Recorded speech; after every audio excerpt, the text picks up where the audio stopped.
What is good, everybody? Welcome back to the Blitz City Podcast. I'm your host, Kobe Orr, and today we have another episode of FBS Friday. And of course, I'm never doing it by myself.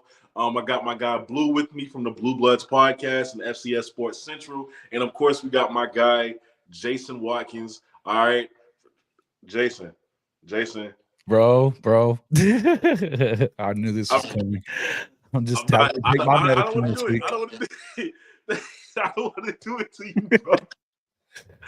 All right. No, we got a lot to get into.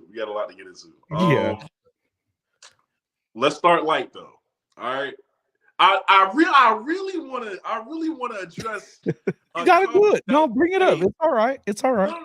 It ain't even you, Jason. It ain't even you. I remember, and I'm not gonna say no names. He may or may not be on this show tonight, but a couple weeks ago, we were talking about the Ohio State-Oregon game. We ain't had a show that week. Somebody said, after I said we got them at home, somebody said, y'all are going to lose. I don't care. It don't matter. Somebody said, I ain't going to say no names. All right? But, hey, Blue, here we are. Hey, Oregon's rolling right now, man. I'll be honest. Like I kind of knew what to expect from Dylan Gabriel. Like, I mean, bro, that dude's like a 19th year senior at this point. But man, the run game is really what I think kind of shocked everyone for Oregon, right? I didn't expect Oregon to be able to run the football like this. They just have so many weapons out here. And then also too, man, I think with y'all's defense, man, Dan Lanning is just that guy. I mean, we know Dan Lane is going to put a good defense on the field, man. So Oregon's kind of has it all right now. As long as Gabriel continues to play at a high level, man, like Oregon's going to be tough to beat. Yeah. I will say though, before we could sure use Dylan Gabriel back in Norman right now. Yeah. I will say though, I am nervous that we'll probably run into Ohio State again in the conference championship, and what that'll look like. But we'll talk about that later on in the show. First topic. All right. This has been talked about for like the past couple of weeks. Ashton Jeanty, Travis Hunter, the Heisman talk. Travis went public. He feels like he is more deserving of it. Especially comparing 95 catches to however yards Jeanty currently has. I'll say this. I understand why people say, Jeanty should win it. I understand why people say Jeanty should be in the lead. I think he should be in the lead, right? Because almost having 1,000 yards in 4 games is insane, right? What he's doing is insane. I get it. I still want to advocate for Travis for the simple fact that I feel like when it comes to running backs having this kinds of year, we see it all the time. If we don't see it every year, it's every other year. Yeah, I don't know. Running backs breaking records and having having record-breaking seasons coming from nowhere. You know what I'm saying? I don't think it's exactly like this. Blue. Oh, I was gonna say, but he's having the best season of all time. Like he's on pace to shatter Barry Sanders records, which a lot of people thought would never be touched. Like his season right now might be better than some Heisman winning running backs' entire seasons. Okay, better than Derrick Henry's? Yes. Damn. And by the way, McCaffrey was better than Derrick Henry that year, bro. Come on. I just want to put it in perspective. Hang on, because I can pull up Derrick Henry's CFP stats from that Heisman winning year. And they're really good, right? So when he won the Heisman, he had 2,200 yards, 5.6 yards per attempt, 28 touchdowns. In 6 games, Jeanty's already at 1,200 yards, 17 touchdowns, and is averaging 10 yards per carry. And did it against Oregon.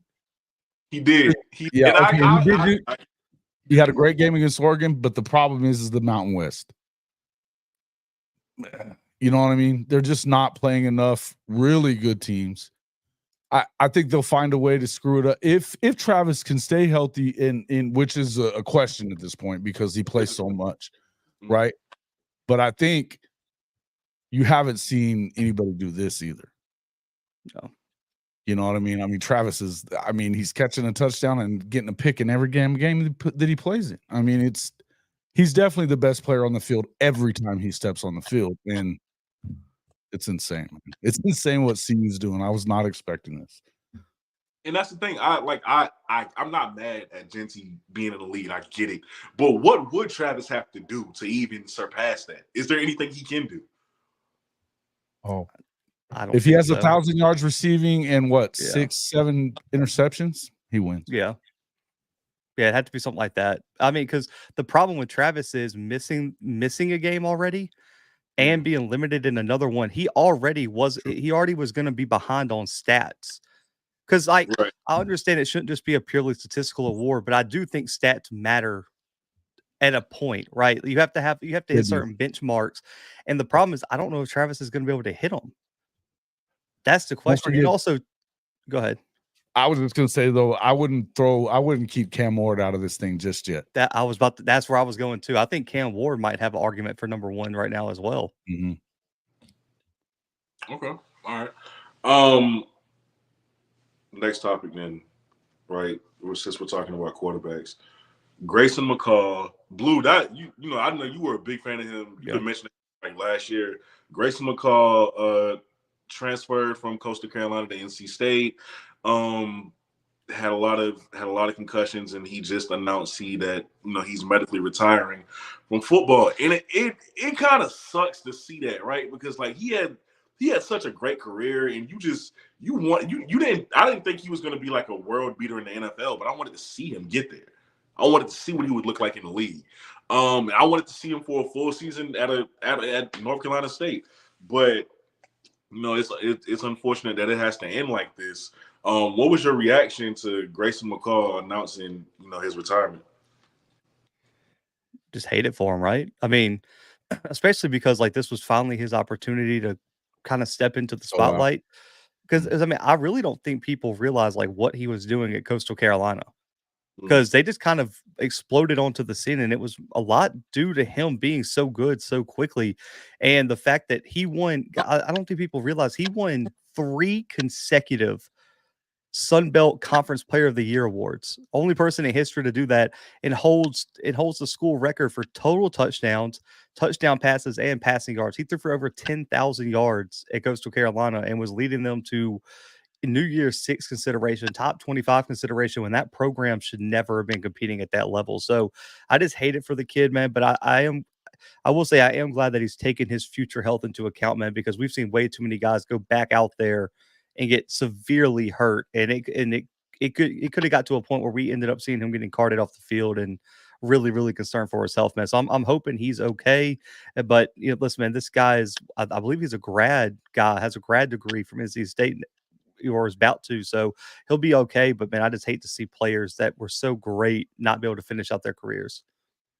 I mean, we see Tua doing it now, right? Like with those concussions, and it kind of made me think, like about the parallels between that, because we've all played the sport before. Like we love the feeling we get from playing football, right? You love the feeling that comes with it. So it's not easy to give it up. It wasn't. I had to imagine this wasn't an easy decision for him.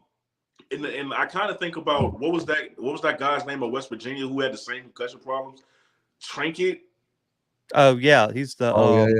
The next time we saw him, offensive coordinator. Trinket or something like that. Yeah, it's tricky because his dad's like a famous offensive line coach. Right. So he was a stud, bro. He was a stud.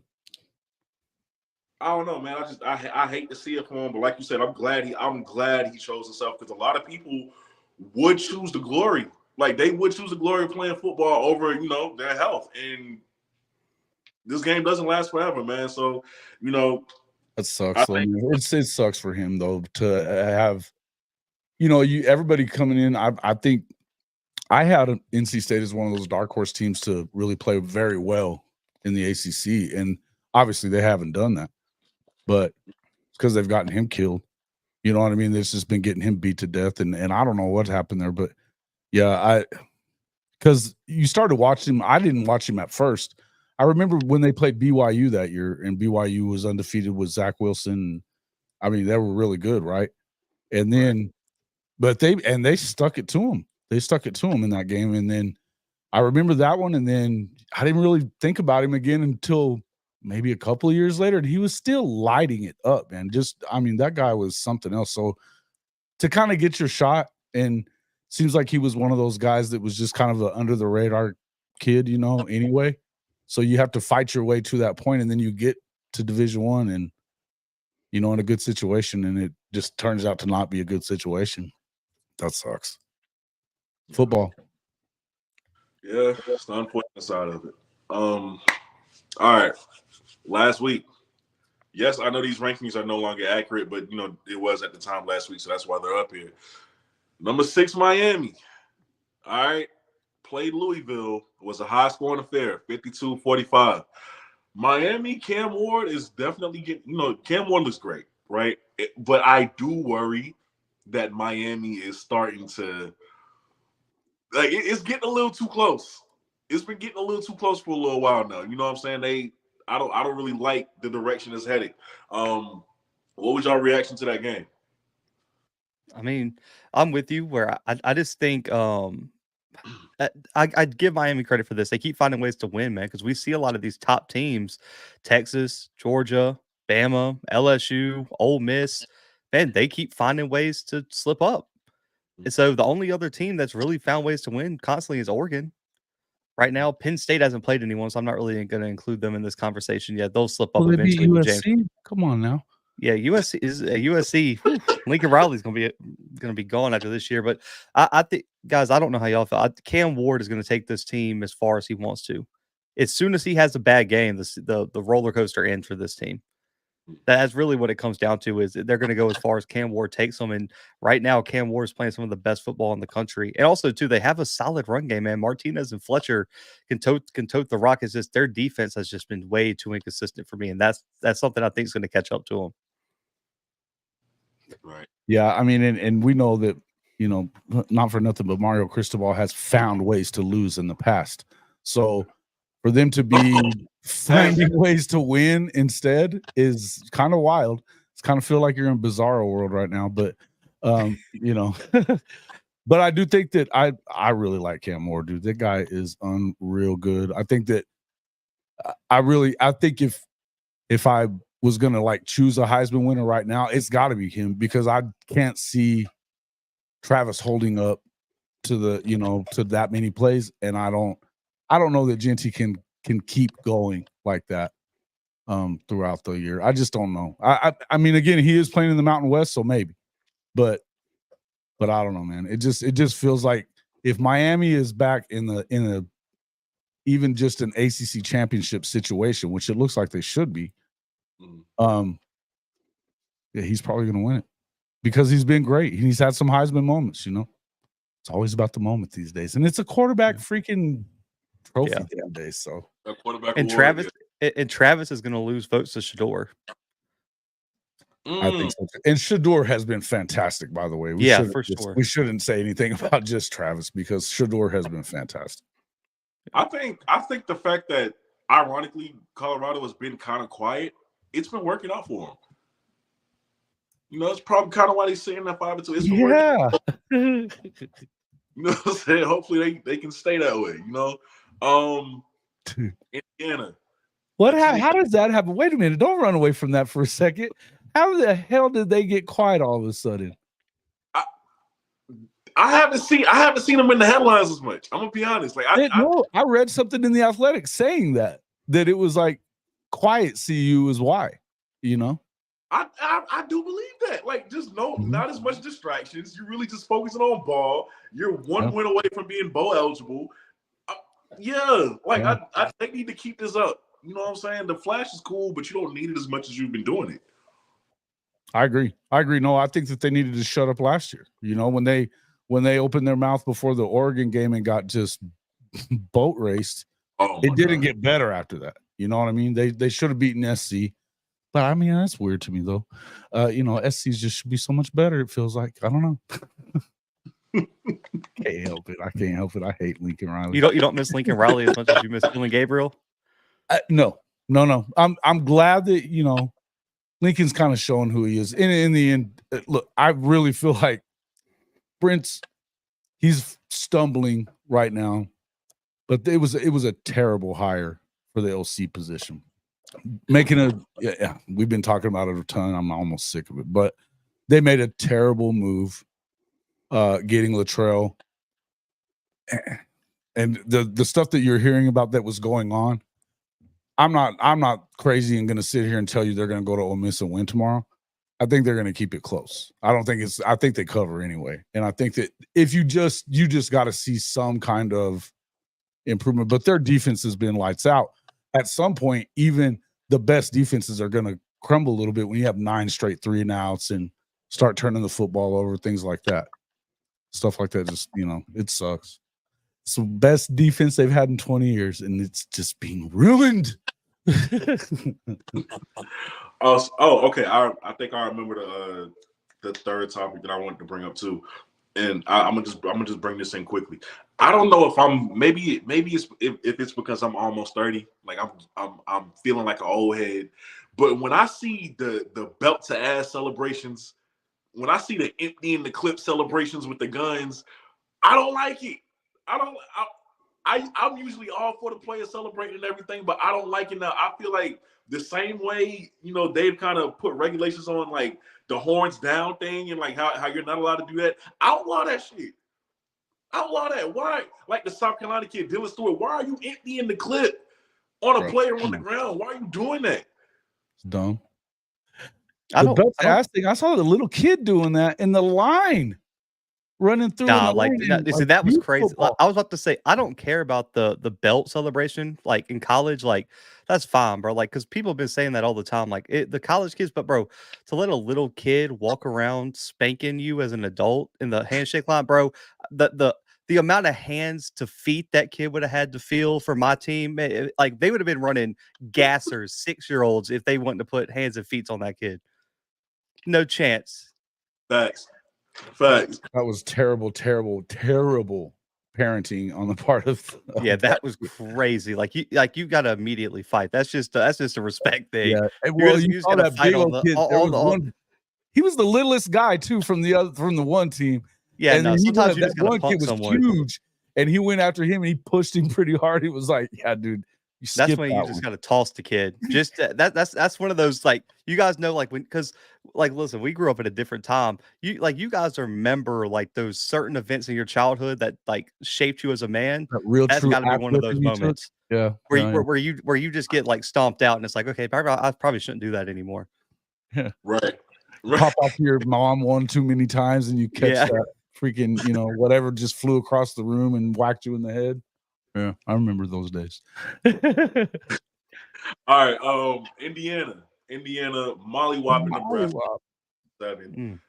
They've been a pleasant surprise this year. I'm not even gonna lie to you, a pleasant surprise. What was your reaction to this game though?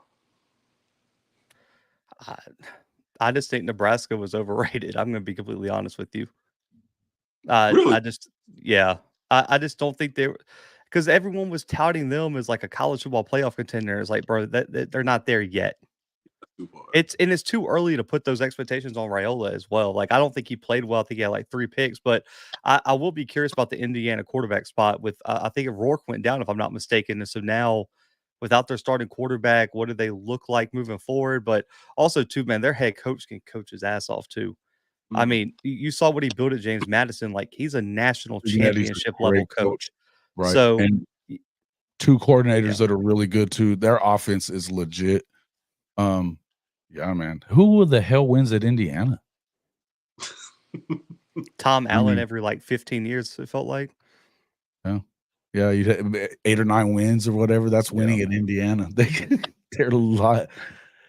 Look, I don't know. I thought a little more of Nebraska because of their defense, but they have. I mean, and I expected this game to be a pretty good game, but I wasn't on that CFP train because of the fact of Raiola being a freshman. You can't expect that out of a freshman quarterback. And I don't know, early on, you're playing some of these teams, and I think that they obviously catching CU at home. It's a rivalry game. You never know what's going to happen in a rivalry game anyway. They hate each other like to the max.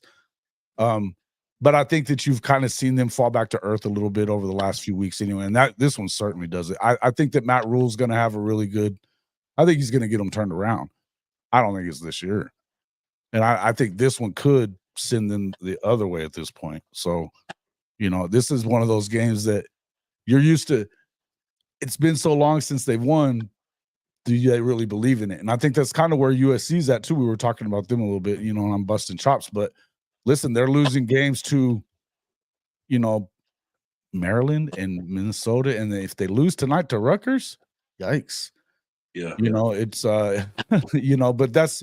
but it's because the culture that they've had there for a while now, it's kind of the same thing at both places. USC struggled since Pete left, and then same thing with ever since Tom Osborne at Nebraska. I mean, they've had their moments here and there, but yeah, it's tough there. I think that they got a great program and they've got a great following. They're a blue blood without a doubt, but I just don't think that Nebraska's what you thought they might be this year. I think they're at least a year away.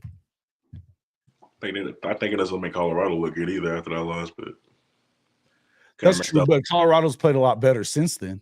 This is nasty work right here. This is nasty work. We had to bring this one up. That's because like Jake, you said we was gonna talk about it. Jay, I just wanted to hear your take on it. That's all I'm saying. I just wanted to hear your take on it. Yeah, 21 down on a scoop and score and an interception for a touchdown in 5 minutes. You got to be better. Here's what I'll tell you. Here's what my take is. They should have fired the son of a bitch a week before.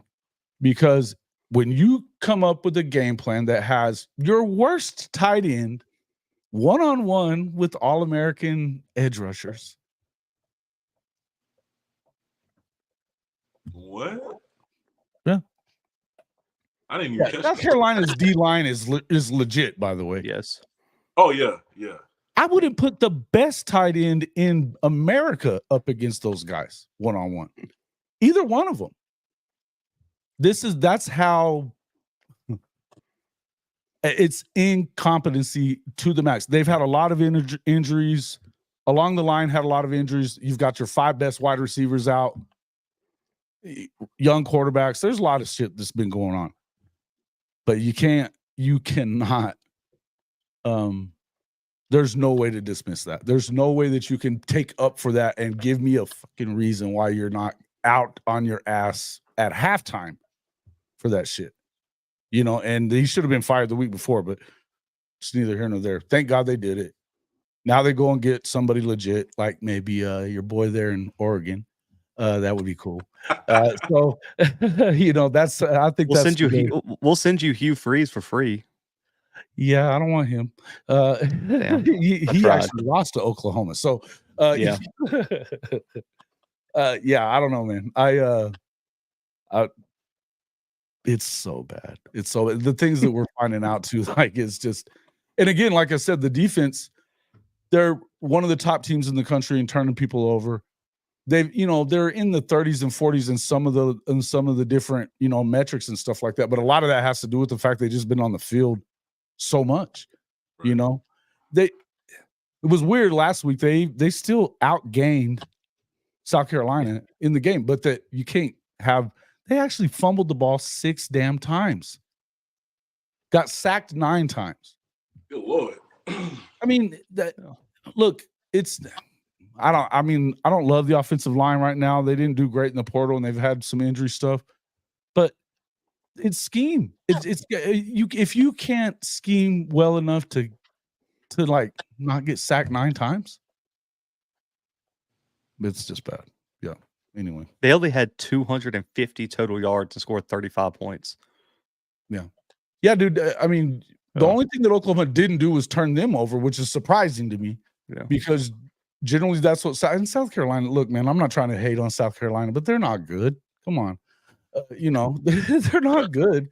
No. They caught fire, and they got a really, really good defensive front, but they got bailed out of that shit. For sure. And that freshman is legit. is it Stewart off the edge? That kid's a freak. Unbelievable, bro. And then the other dude from Georgia Tech is a stud too, man. Yeah. We're talking All-American type edge rusher guys. They're really good, but they're not great on the back end. And I mean, they've found a way to screw it up every other week, except for this one, But it's just, to me, it told you how incompetent Seth Luttrell was and what was going on. And then we've heard a lot of stuff that a lot of infighting and stuff within the offensive staff. And, I don't know, man. He was kind of throwing his weight around, whatever that was, so at least with Jojon this week calling the plays, and he's never really called plays before, but he knew Levy's offense, and Levy said it on his way out. He's ready to call it right now. So, I mean, you would hope, and with now they've got Kevin Johns is coming in as the quarterback coach. So, they actually have a quarterback coach. These are things that are necessary, right, on the offensive side of the ball. And you take it for granted as an Oklahoma guy that they're going to play good offense. It's been that bad. Again, bizarre world this year. Bizarre world. Just crazy. Yeah. Anyway, I'm talking about it, Kobe. Damn. All right, let's move on. Tennessee, Alabama. All right, maybe this makes you feel a little better. Alabama loses the second game of the season. All right. Now, Tennessee is an intimidating place to play. I get it. I didn't think they were going to pull that game out anyway. I'm going to be completely honest with you. I think they're still a very good team, but I think they're just not there yet. I think DeBoer, that's how you pronounce his last name. I think he brought over that Pac-12 style defense, and it's kind of starting to show a little bit. I don't know if he brought over the defense because he's an offensive guy. I just think they made the wrong hire at D coordinator. Yeah, I think they made it. I mean, they're used to running man-to-man defense there, and he's got them running these crazy matchup zones and gap. That's got to have certain gap stuff. They're young. I think that's the problem at Alabama right now. I like Womack. I think you need to go down and talk to Saban and just get back to doing what they do. Well, also too, they're starting 3 freshmen in the secondary in the SEC. Like, God, they're good. Like, don't get me wrong, the 3 freshmen they're starting are legit. But guys, y'all know this, man. There's some growing pains as a freshman in the SEC, especially a defensive back. Sure, man. Good. There's a lot of really good wide receivers in the SEC. And also too, this has been a problem with Bama for 2 or 3 years now. Even when Saban was still there, they have struggled to run the football. They have not had like an elite running back in a few years now.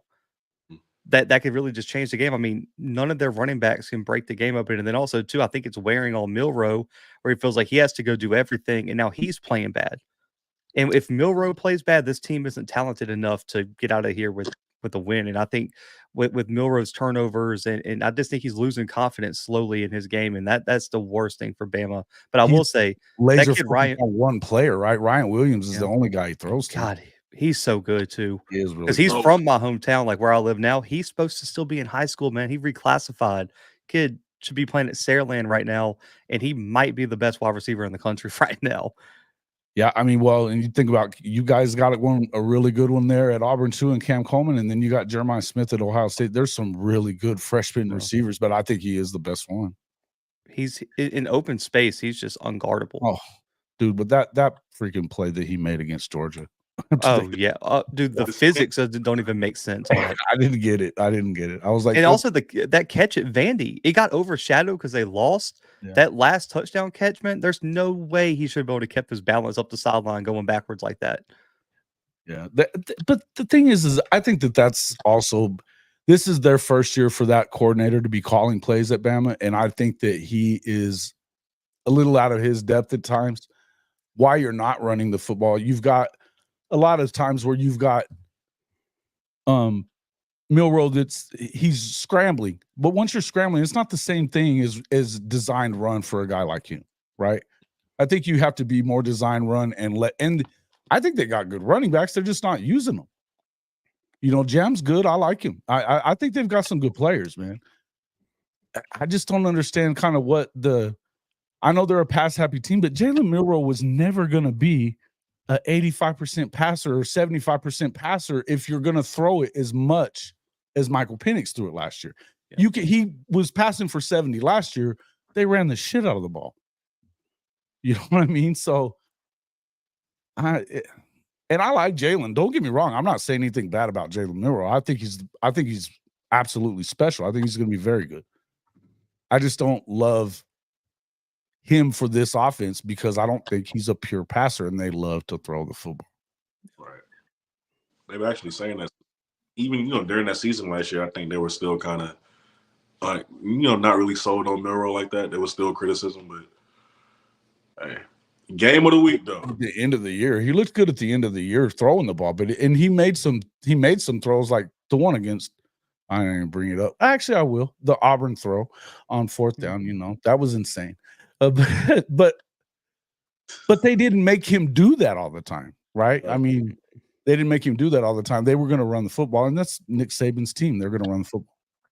It got him where they needed to go, but I just think, I never saw him as, he's going to go in and like challenge Michael Penix's numbers from the year before. I just didn't see it. Not only that, they don't have that many good receivers as what Penix had either. No, his receiving core is stupid. All right, now Georgia took down Texas. I'm gonna be honest with you. I didn't expect this. Jason, really? I didn't. I had Texas. I'm gonna be honest with you. I had Texas. There was just no chance. Burn orange Kool-Aid, Kobe. No, because I'm with you on this, Kobe, because I thought Texas was good, but bro, the reason I picked Georgia is there's no chance Kirby Smart was going to lose another game this early in the season. I don't care. They could have played the Chiefs last weekend, and I probably would have picked Georgia. Just on principle. Yeah, that's what I was gonna say. Jason, I owe you an apology.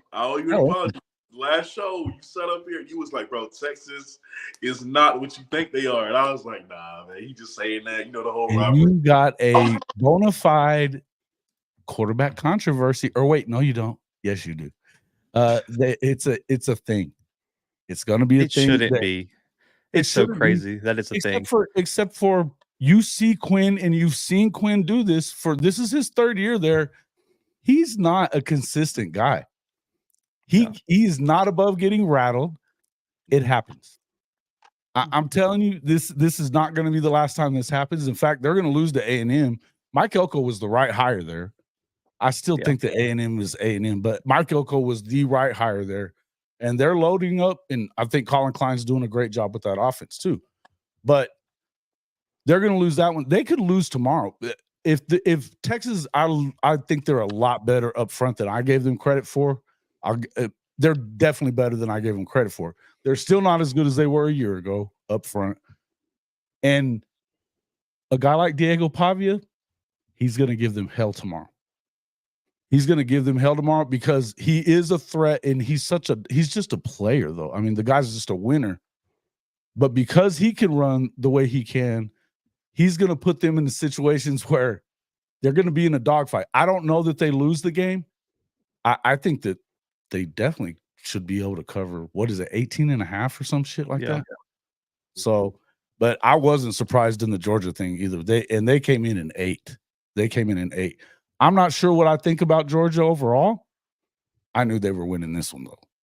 I'm just scared for Georgia, because the worst thing for the rest of the SEC that could happen was Georgia lose a game, just because they were kind of getting lulled to sleep, and you kind of saw them getting that quiet confidence. Now Kirby's got their full attention, and I mean, you guys have seen the SEC over the past few years. When Georgia's locked in, that's a terrifying team to go up against. And it might have been the worst time for a wake up call for that team.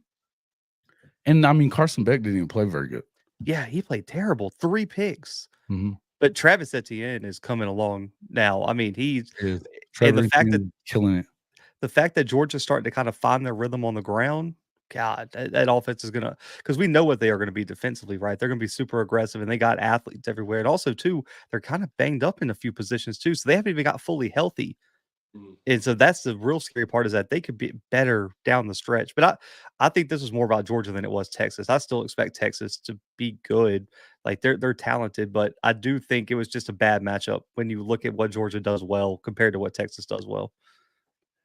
Yeah, I think this is where you find out if Sark is really becoming the coach that everybody's already kind of anointed him as. Because again, last year will be the only year that he's ever won 10 games in 10 seasons. So, and you've seen at other times where, you know, they lose that game, they'll lose another one or two. And I think that for sure they have to go to A&M. That's a tough one. They're going to go up against a really nasty defense, and A&M's got – there's lots of reasons that A&M's pissed off. You know, you got the baseball coach, you got them being in the SEC, all that stuff. There's a lot to that, but I also think Arkansas, they always find a way somehow to beat Texas when they play them. I think they've beaten them the last 3 times they played them. And then, look, not for nothing, Vandy still looks I like Vandy a lot, man. To bring in Tim Beck the way and them do what they've done, I mean, we're used to seeing them win 2 games. Mm-hmm. You know, weird the way who was it? Georgia State beat them, right? Yep. Which that was weird. But and then they lost to Mizzou. But also you got to think about Mizzou is it looks like Cook may go out because I don't know how he made it back he came out of the freaking. Or they injected him with something and he just blacked out there for 2 quarters. Yeah, that's what I was thinking. So because they said he's going to try to go tomorrow, so that's a big game too. But I still think. Overall, I still feel like Texas is this is where you find out really how good they are and how well they handle this adversity because they're going to have it now. You saw what you need to do against them. Oklahoma, not for nothing, Oklahoma in the Red River game, and I was there. They 13 yards in the first quarter that they had on OU. 13. They got an interception off them. We just couldn't put anything in the end zone. So you could have had a completely different game. They never ran away with it until the very end of it, you know, even with turnovers and stuff. So I didn't think that Texas was quite as good as everybody thinks they are. I think they're better than I gave them credit for at the start of the year, though. I will say that. But I do think probably lose 2 more anyway. All right. It's time for pick-ems. All right. The notable games coming up this week. We're going to pick them. See what y'all got. First one, Alabama versus Missouri. What do y'all got? Bama. Yeah, Bama. All right. Too easy. Oregon versus Illinois. Oregon. Yeah, well, Oregon wins. Do they cover 21.5 in a game like that? Well, Illinois is going to try to ugly that. I honestly expect it to be ugly. I'm going to be honest with you. Yeah. So I don't know that they cover. I think that they win, though. I mean, I don't love Illinois. Yeah, because 22.5 is a lot, man. So that's what 3+ touchdowns. But I do think it does help that it is in Eugene, man. That's a tough place to play. I think Illinois is going to be a little shocked at that environment.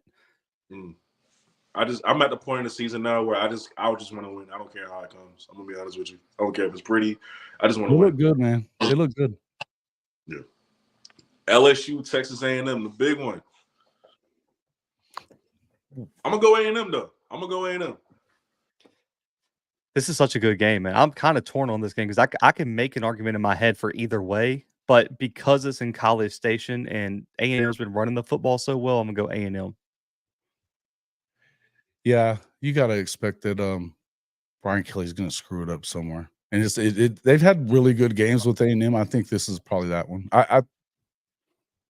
It really hasn't been really close for Texas A&M aside from that Notre Dame game. And I think Notre Dame's a lot better than people think they are. They obviously shouldn't have lost that game to Northern Illinois. But Notre Dame's legit on defense. They finally found it on offense, you know, with I don't know that I trust. They were throwing a lot of interceptions last week. If it's anybody but Ole Miss, they probably lose that game, right? Old Lane Whiffen.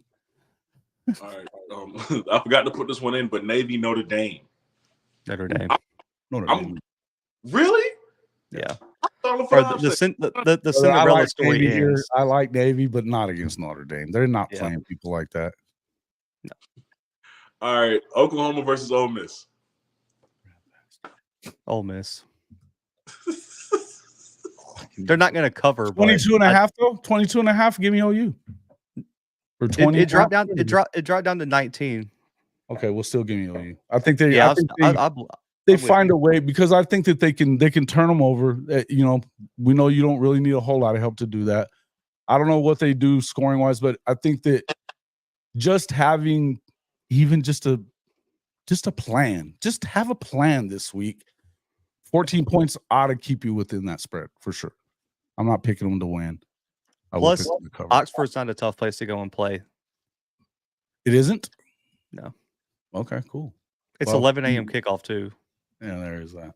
They won't even be good and drunk yet, huh? No. All right, Michigan versus Michigan State. That heated rivalry. Michigan State. Yeah, no, I figured this was going to be quick. Michigan is just, I get it, Harbaugh, a lot of those kids.